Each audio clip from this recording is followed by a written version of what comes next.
Hey there, Agile Adventurer. Just a quick question. What if, for the price of a fancy coffee or half a pizza, you could unlock over 700 hours of the best Agile content on the planet? That's audio, video, e-courses, books, presentations, all that you can think of. But you can also join live calls with world-class practitioners and hang out in a flame war-free and AI slop-clean Slack with the sharpest minds in the game. Oh, and yes, you get direct access to me, Vasco, your Scrum Master Toolbox podcast. No, this is not a drill. It's the Scrum Master Toolbox membership. And it's your unfair advantage in the Agile world. So if you want to know more, go check out scrummastertoolbox.org/membership. That's scrummastertoolbox.org/membership. And check out all the goodies we have for you. Do it now. But if you're not doing it now, let's listen to the podcast. Hello, everybody. Welcome to our Success Thursday. This week we have with us Christian Thordal. Hey, Christian. Welcome back. Hey, Vasco. So Success Thursday is also Retrospective Thursday. So let's start right there, Christian. What's your favorite Agile retrospective format and why? One is, I'm not sure it has a name. I like to think that I came up with it myself, but that's probably a lie. But basically, I start with a board, and it usually starts with a team check-in, just to get the vibe of the team. People feeling bad. We usually have enough social, psychological safety to air it and talk about it. But lately, the team has been good. So we skipped from there to, so what are the agreements we agreed on last week? What are the actions and who were accountable for making them come true? Are they still alive or have they been handled? Have they been handled? All good. Are they still alive? Then they're moved already into the actions for next retrospective to look at. And then I've divided the kind of topic creation, because I'm not really looking into how did the sprint go, but it's more what are the topics that kind of hinders you in performing better as a team, but also individuals. So I've divided it into 4 boxes, which is called tech. So those are the tools or the tech stacks that we have.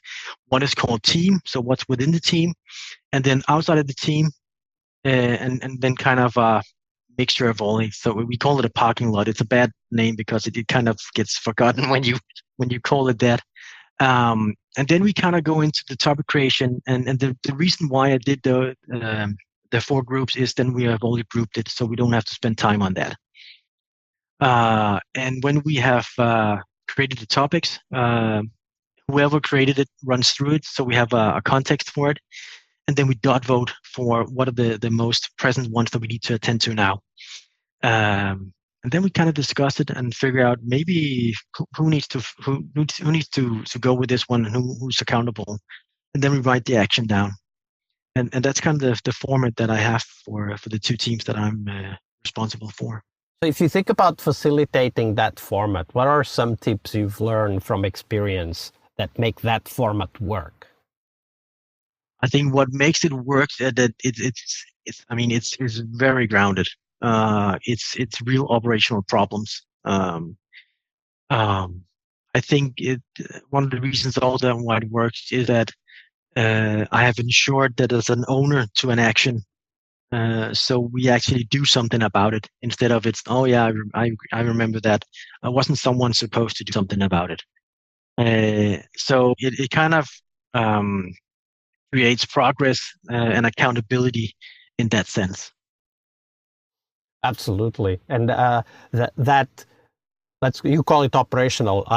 In my mind, I imagine the word practical, pragmatic is a great way to engage the engineer-minded people in the team, right? Like, because they can see the application of what is being discussed. So that is a focus that can certainly bring people's attention, especially those that have more concrete thinking strategy like engineers typically do.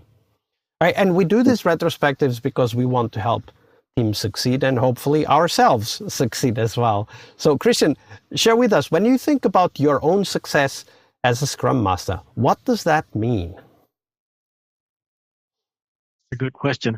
I think it has changed over the years. I think in the beginning of my career as a Scrum Master, it was more of a how can I shine? How can I show that I'm a good leader? And growing into the role, but also gaining experience, I think the less that I shine and the more the team shines, the better I perform. So I guess you can measure success in how do you help the team become more predictable in the deliveries? How do you create flow? Um, how how do you build your relationship with your product owner? So it kind of becomes the mom and dad of the team. So you kind of align that way. And going forward, how do I make the team less dependable of the Scrum Master?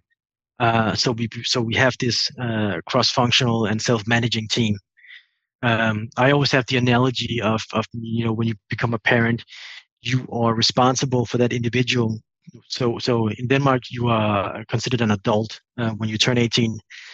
So your assignment is to let that kid grow into society and become a part of society and being a well functional individual, but always with the phone call to dad to get some coaching, borrowing some money once in a while, whatever it is. And I kind of see that the same way. So I think if you can do that, and of course also this is a maybe missed one that I just learned some years ago, but the more friction you remove from management, the easier it is to have you kind of craft autonomy and then work with the team. So tell a little bit more about what you mean by that, the removing the friction from management. I think, yeah, so friction for me is if management has a concern that this team is performing or that these type of issues, if you don't give them some kind of comfort in, I know this, I'm working with it. So what I'm doing with my domain leader at the moment is I'm kind of reporting to him. But what I've done is that I have shown him what I see the issues, or I think the issues are for this specific team. And then I've created a roadmap on how do I address these problems. So one of them is we need to refine the backlog. We need to reprioritize it. There's something about psychological safety. So I have given a plan throughout the year with milestones for when these things are achieved. And one of the things I just achieved is I had a decimated team. A lot of people left back in December last year. We have hired some new ones, and I've just managed to stabilize it now, so they're actually beginning to deliver again. And when you communicate this and you just show him on a graph, this guy's a numbers guy, so he also wants metrics. So I provide a little one pager with, so this is what I've done since last time. This is where we are now, and here are the metrics that shows the progress. It gives him that kind of calm to say, okay, he knows what he's doing.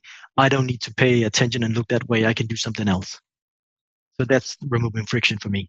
Yeah, absolutely.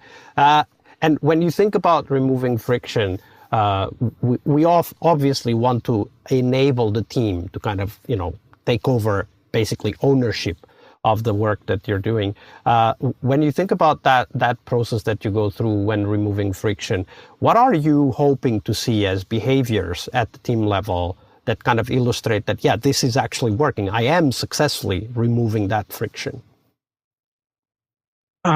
So what I'm looking at now is so we've set up we adapted Scrum instead of this kind of cowboy loose Kanban style that there used to be, which create structure, and structure creates freedom. So within this structure, you kind of, you have the rituals and so on that you follow, but it is more what value does it bring. And now that that's in place, I can now focus on the behavior, and I can see that this team is more and more doing it by themselves. So it is easier for me to say, oh, it might be a poor excuse, but oh, I'm going to miss daily today, or I have an overlapping meeting, so I won't be doing planning today with you guys. And I can actually see there comes a plan. There's a sprint backlog and there's a sprint goal. So kind of removing myself from that and actually experiencing, okay, they don't need me that much anymore, but still be in contact with them and then drop by once in a while and say, okay, I got some pointers for you this time to make it better. But you're actually doing well, and this is what I want to see more of. So kind of encouraging the behavior in that way. I really like how you link this removing friction step towards the enabling autonomy, right? Like removing friction is not there just to remove friction. There's deeper consequences and impacts that we are looking for from that. So that was a lovely, well described. Thank you for sharing that, Christian. All right, I hope you liked this episode. But before you hit next episode, here's the deal. This podcast is powered by people like you, the members who wanted more than just inspiration. They wanted real tools and real connection to people who are practicing Agile every day. We're talking access to over 700 hours of Agile Gold, CTO level strategy talks, summit keynotes, live workshops, e-courses, deep dive interviews, books, and if you're into no estimates, we got the pioneers of no estimates in those deep dive interviews as well. Agile business intelligence, creating product visions, coaching your product owner courses, you name it. You'll get invites to monthly live Q&As with Agile pioneers and practitioners, plus a private Slack community, which is free of all of that AI slop you see everywhere, and of course, without the flame wars. It's a community of practitioners that want to learn and thrive together. It's the best place to connect with community and learn together. So if this podcast has helped you before, imagine what you will get from this podcast membership. So head on over to scrummastertoolbox.org/membership and join the community that's shaping the future of Agile. And we have so much for you. So check out all the details at scrummastertoolbox.org/membership, because listening is great, it's important, but doing it together, that's next level. I'll see you in the community Slack. We really hope you liked our show. And if you did, why not rate this podcast on Stitcher or iTunes? Share this podcast and let other Scrum Masters know about this valuable resource for their work. Remember that sharing is caring.